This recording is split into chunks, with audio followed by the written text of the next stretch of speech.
දුව මයි පුතා දැන් ඉස්කෝලේ යන්න ලෑස්ති වුණා නම් හොඳයි නේද? දැන් ඉස්කෝලේ යන වෙලාවත් ඇවිල්ලානේ තියෙන්නේ. හරි අම්මේ. මං දැන් මේ මගේ වැඩ ටික ඉවර කරලා ලෑස්ති වෙන්න තමයි හැදුවේ. මම මයි පුතාට යන්න කලින් කාලේ යන්න රොටි දෙකකුත් හදලා ඇති. ඉක්මනින් ලෑස්ති වෙලා එන්නකෝ එහෙනම් ඒකත් කන්න. මයි පුතාට තුනුරුවන් සරණයි. පරිස්සමින් ගිහින් එන්න. හොඳයි අම්මේ. අම්මත් පරිස්සමට ඉන්න.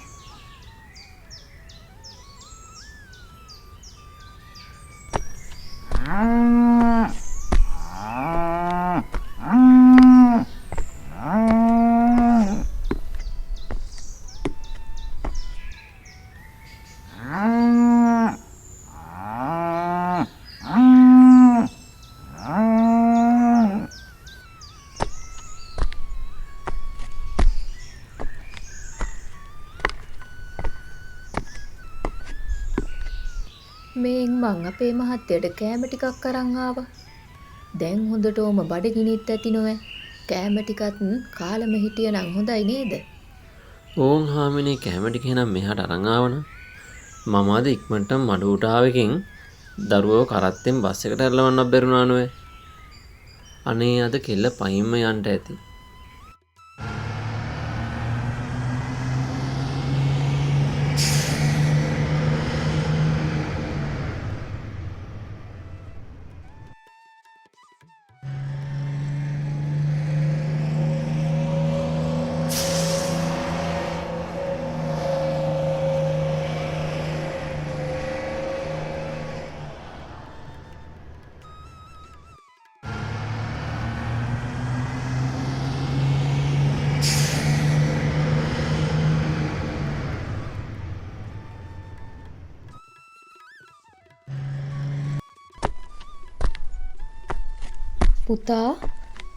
පුතා ඉක්මන් කරන්නකෝ අනේ.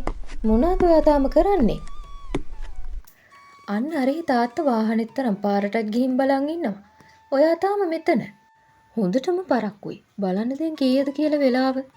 හරි අම්මා හරි. දැන් මේ යන්න තමයි හදන්නේ. අම්මත් කෑ ගහනවනේ උදේ ඉඳන්ම. මට ඔක්කොම අමතක වෙනවා ඒ නිසා.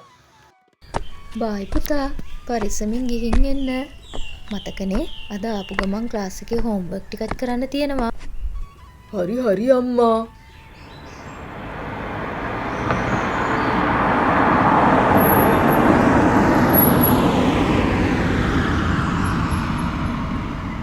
බලන්න නිමල් අපේ ළමයාගේ නම් උනන්දු හොඳටම මදි. තව ටිකක් එයාව උනන්දු කරලා ගන්න වෙනවා. දැන් ශිෂ්‍යත්වෙත් ටික ලඟ වෙනවා. තව ක්ලාස් 2-3කටවත් දාගන්න වෙයි මේ ළමයාව. මට අර දීප්තිත් කිව්ව ජනක සර්ගේ ක්ලාස් එකක් පටන් ගන්නවා කියලා හෙට. ඒකටත් දාගන්න ඕන පුතාව කොහොම හරි. අයියෝ රමණි පුතාව ස්ට්‍රෙස් කරන්න එපා ඔය තරම්. එයාට නිදහසේ ඉගෙන ගන්න දෙන්නකෝ. එහෙම කියලා කොහොමද නිමල්? ඔයා නම් කියයි. දැන් තියෙන තරගෙත් එක්ක එහෙම නොකර බෑ.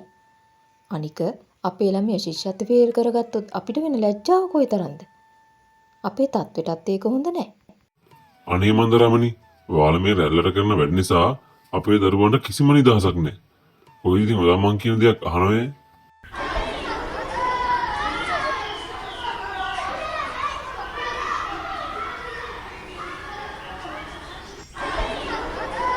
අර යන්නේ අපේ ගමේ කුසුමනන්දගේ දුව නේද? අපි ළමයවත් දාගෙන යමුද? අනේ ඕනේ නෑ තාත්තා. අපි ඔන්නෝම යමු.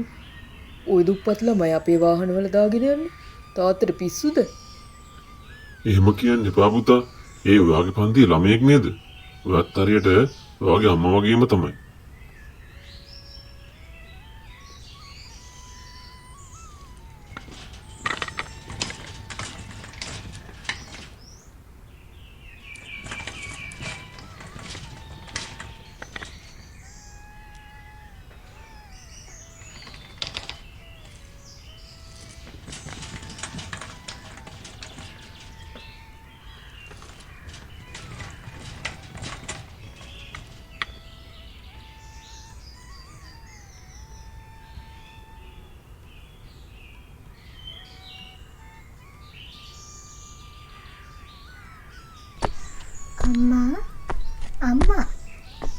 මොනවද අම්මෝ ඔය හදන්නේ?